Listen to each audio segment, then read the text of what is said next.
Can you remember that special morning when you were getting dressed for your first day of kindergarten? The apprehension, the terror, but also the undeniable excitement you felt.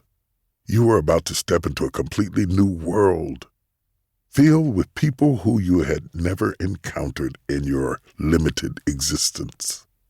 Your most profound wish, the overwhelming goal that pressed down heavy on you like a weighted blanket, could be summarized with a simple question. Will I fit in? Will I have on the right sneakers? Will I be wearing the right clothes? Will I look similar enough to everyone else that I won't stand out? Because what we desperately want is to be accepted, to be part of the pack, to belong. What fascinates me about that moment is how much that early question continues to dominate our thinking for the rest of our lives. In so many respects, on so many levels, that query shapes the way we live. It never fully goes away.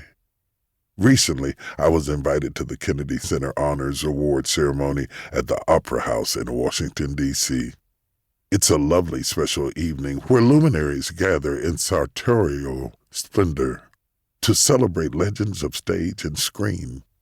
I'm talking extreme black tie, fancy stuff. I made sure I had on my spiffiest tuxedo so that no one would look askance at me and wonder, what in the world could Jakes have been thinking? No, I had to look the part, which in this case meant looking like every other guy in the room.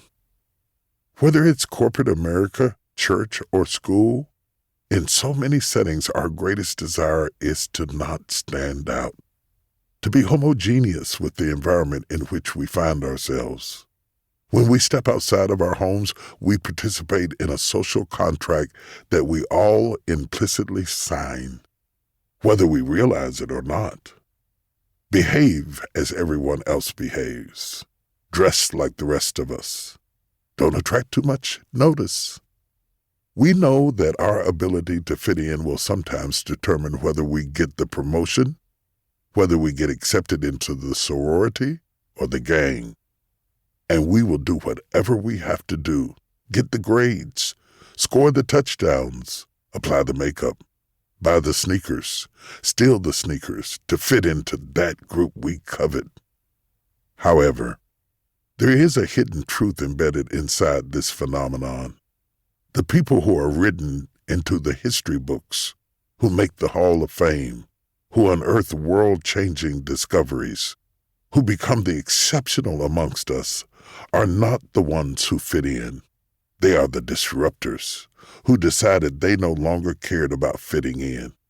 They were seeking something else, something they determined was more important than being accepted.